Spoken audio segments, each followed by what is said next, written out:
Lo volvió a hacer Pipo Gana, volvió a proclamarse campeón del mundo, volvió a repetir el éxito conseguido el año pasado, entonces en su terreno en Imola, hoy en Flandes Occidental. Lo que no había podido hacer fechas atrás en Trento, en su patria casi chica, lo ha conseguido hoy con una formidable demostración en una pelea a brazo partido con Wout van Aert, que ha durado hasta los últimos instantes y donde solo por 5 segundos el corredor italiano ha conseguido revalidar la presea de oro del título mundial. Bueno, ha sido una carrera realmente interesante, como era de presumir, y cuando una prueba contrarreloj se mide solo por los resultados, al final pierde una parte de su encanto. Cuando solo son los números los que hablan de la distancia de unos a otros, pierde la emoción que va increciendo a medida que avanza la carrera, y sobre todo cuando tenemos una competición en la que había 55 participantes y en la que por lo menos 10 hombres, si no 12, tenían o podían aspirar con fundamento a una de las medallas. No sé si tanto para ganar, porque ahí parecía que estaba todo demasiado constreñido a 3 o 4 corredores, los que habían sido protagonistas, en resumidas cuentas, en las últimas grandes citas contra el crono.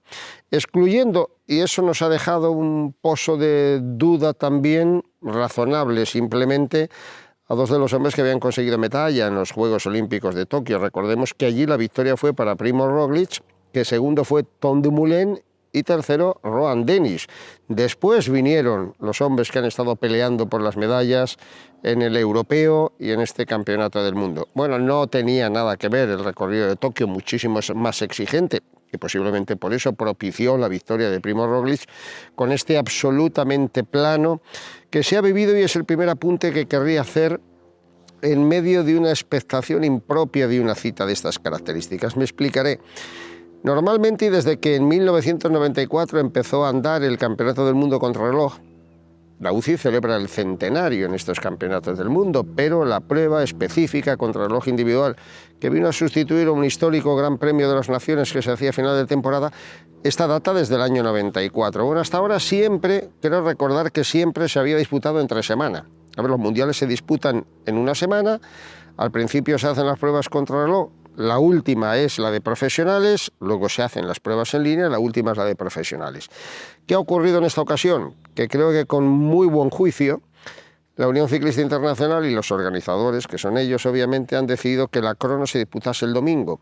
Y teniendo en cuenta que era una ciudad balneario en la playa del Mar del Norte, allá en Flandes Occidental, casi frontera con Holanda, con Países Bajos, el escenario era fantástico, el día salió muy bonito y era un ambiente muy vacacional, volcado además en el ciclismo, por ser Bélgica país de enorme tradición en esta lid y por tener a 2 grandes aspirantes a conseguir las medallas, no solo en esta prueba de la crono individual, sino también en la prueba de fondo en carretera. En resumidas cuentas, que hemos visto una etapa, una prueba, un día, una jornada de ciclismo que no ha tenido que envidiarle mucho a las grandes clásicas de los recorridos de Flandes.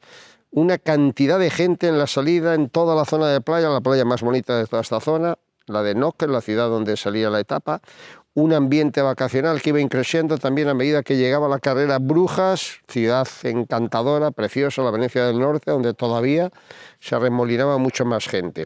Esta prueba normalmente se celebraba en jueves, y en jueves, se quiera o no, es un día entre semana.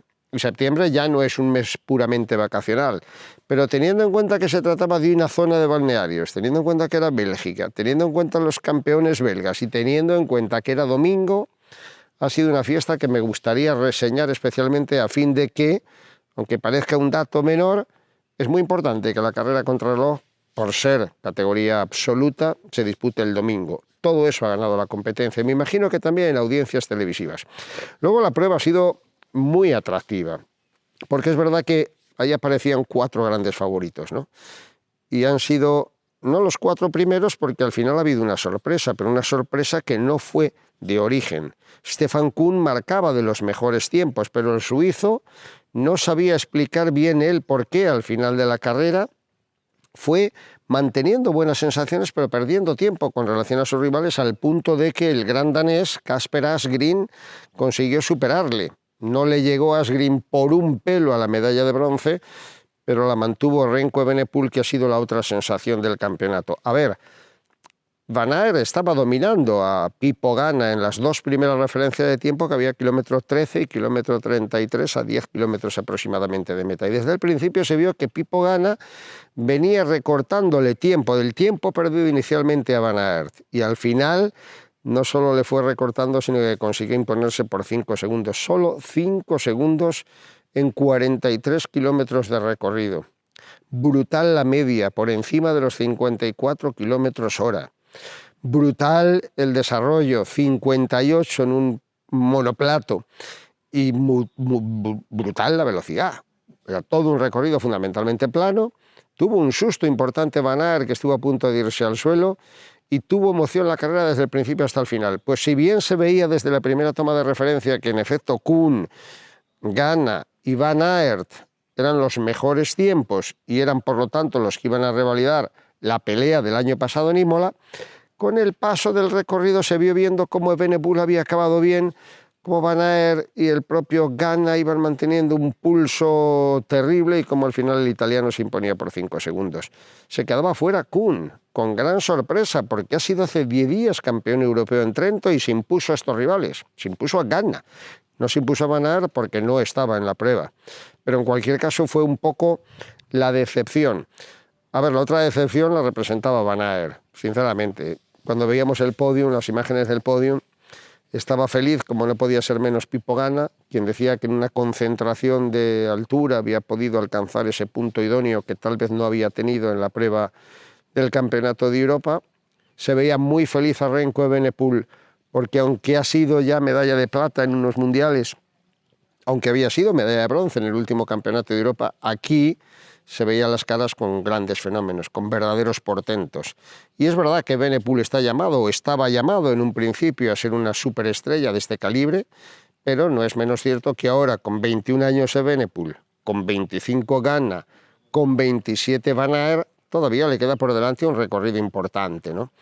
De lo que ha habido la clasificación, de lo que ha sido la clasificación en la que la cuarta plaza ha correspondido a Kasper Asgreen, corredor también en franca progresión, la quinta a Stefan Koen, me quiero quedar con el rendimiento de Tony Martin, porque Tony Martin es una biblia del ciclismo. Tony Martin es una leyenda, es un corredor que a lo largo de las 15 temporadas profesionales ha conseguido 50 victorias contra el crono. Un ciclista que ha sido como Cancellara 4 veces campeón del mundo. En su momento un verdadero titán que en los últimos años se había reconvertido en un fiel gregario que lo ha dado todo en beneficio y en auxilio del equipo Jumbo y de su líder, fundamentalmente Primo de Roglic. Tony Martin se despedía de la carrera, se despedía de su carrera profesional, ha puesto punto y final a esa dilatada y maravillosa aventura, pero ha tenido los arrestos, el amor propio y el coraje de pelear incluso por la medalla. No ha estado muy cerca, pero ha conseguido esa sexta plaza que es enormemente meritoria. Recordamos la clasificación, cómo han quedado ese top 10 de verdadero lujo y de altísimo nivel. Ganna aventajó en 6 segundos a Van Aert, en 44 a Evenepoel, en 46 a Asgreen, que se quedó con una amarga medalla de chocolate, en 1.7 a Koen, en 1.18 a Tony Martin, en 1.26 a Stefan Bissegger, en 1.27 a Ethan Hayter, el británico que ha demostrado que el día de mañana será gran protagonista de la carrera, noveno Eduardo Affini, décimo Tadej Pogačar. Y luego una relación interminable de corredores importantes, porque lo han sido y porque son, en el fondo, grandes contrarrelojistas aspirantes a victorias en muchas de las pruebas del calendario. En lo que hace la representación española teníamos a Carlos Rodríguez, un chaval con 20 años, dije ayer 21 va a cumplir en enero, 20 años de almuñécar granadino que ha llegado a última hora, que viene de hacer una gran carrera en la temporada pasada con rendimientos altísimos en pruebas, pero que está empezando, es su segunda temporada profesional y tampoco se le puede pedir mucho más. Terminó 25º, era una prueba de aprendizaje, ojo, terminó 25º por delante de Rigurán, por delante de Mullen, por delante de Cherny, por delante de consumados contrarrelojistas. Así que su crono, más allá del número, eran 58 los competidores, al final se hubo 55 porque se produjeron 3 bajas de última hora, los 2 etíopes entre ellos, pero que está dando los primeros pasos. Y es un ciclista que apunta muy alto y al que hay que tener en consideración y que hoy ha hecho sus primeras armas, ha presentado, digamos, sus credenciales para ser tenido en consideración De Rigoberto Urán no podemos hablar gran cosa porque la verdad es que ha tenido una actuación tirando a mediocre para lo que es él. A ver, Rigo necesita otra serie de exigencias, necesita un recorrido como aquel que le permitió arrasar en el Tour de Suiza o hacer incluso una magnífica crono en los Juegos Olímpicos de Tokio. Aquí con un perfil marcadamente plano donde los grandes campeones, los supergigantes como Ganna y Van Aert mueven desarrollos descomunales, Rigoberto Urán no podía hacer gran cosa y parece que ha asumido prácticamente un papel de mero comparsa dentro de la prueba del Campeonato del Mundo, así que nada hay que tener en cuenta. Bueno, lo que es significativo es que la carrera va creciendo y mucho, insisto, desde el año 94, poco a poco, cada vez el trío de podium es más relevante, es más importante, representa de verdad el verdadero potencial del ciclismo mundial. Hubo ocasiones en las que o bien había pocos contrarrelojistas, aquellos años de Cancellara, de Tony Martin, etcétera, o bien no competían tantas estrellas importantes. Hoy lo hacen todos, incluido Pogačar, el vencedor del Tour de Francia, lejos a lo mejor de su mejor forma, pero ahí ha estado, para ocupar al menos un puesto en el top 10 y para rodarse de cara a la prueba del próximo domingo. Para mí es la otra noticia agradable de este campeonato brillante, espectacular y con un ambiente fantástico, que la prueba vaya alcanzando la categoría necesaria como para ser tenida una prueba de primerísimo nivel. Hace muchos años, lo decía al principio, existía el Gran Premio de las Naciones, era una prueba contra el crono que disputaron siempre los grandes, llamasen Anquetil, Merckx, Ocaña, etcétera, y que terminaba o que se disputaba a final de temporada sobre un recorrido siempre muy largo de 90 kilómetros. Era considerado el campeonato del mundo contra el crono. Desde que se impuso en el año 94 la prueba contra lo de los campeonatos del mundo, el Gran Premio de las Naciones fue desapareciendo. Y en los primeros años le costó y mucho a la prueba contrarreloj del Mundial tener a todos los participantes y a todas las estrellas en todas las ediciones. Ahora es el momento en el que estamos viendo ahí a las superestrellas competir. Y eso creo que es una noticia fantástica, unida a la de que se dispute en domingo, para que la carrera alcance el eco y la repercusión que el esfuerzo y la entrega de los corredores merecen. Y ahora ya pues a vivir toda la semana. Tenemos una semana intensa con pruebas contra el crono en las diferentes categorías que llegan hasta el jueves, en que habrá jornada de descanso, y el viernes comienzan las pruebas de fondo en carretera, la prueba de línea, en la que, bueno, ahí vamos a tener otra pelea descomunal. Bélgica se ha quedado hoy un poquito así cariacontecida, en parte feliz, como reflejaba su rostro por el magnífico rendimiento de Remco Evenepoel, que durante mucho tiempo marcó el mejor crono, pero que en otro momento determinado estaba fuera de las medallas. Para él fue una alegría terminar tercero y alcanzar esa presea de bronce. Más decepcionante para Van Aert. Daba la sensación en el podium de que estaba como tratando de asimilar lo que para él es una derrota, por mucho que sea una plata. No es la primera vez que le ocurre, y es más que probable que le infunda mayores ánimos de revancha para la prueba del próximo domingo, en la que bien podría ser el primero de los favoritos. Claro que ahí son muchos más los aspirantes, son más los equipos y más poderosos, y habrá que ver cómo estratégicamente se juega una carrera siempre difícil de ganar para darle el relevo a Julian Alaphilippe, el actual campeón del mundo. Así que paso a paso y día a día, toda la semana centrado en los campeonatos del mundo de ciclismo. En Flandes se ha puesto el sol y el espectáculo, también para disfrute del buen aficionado.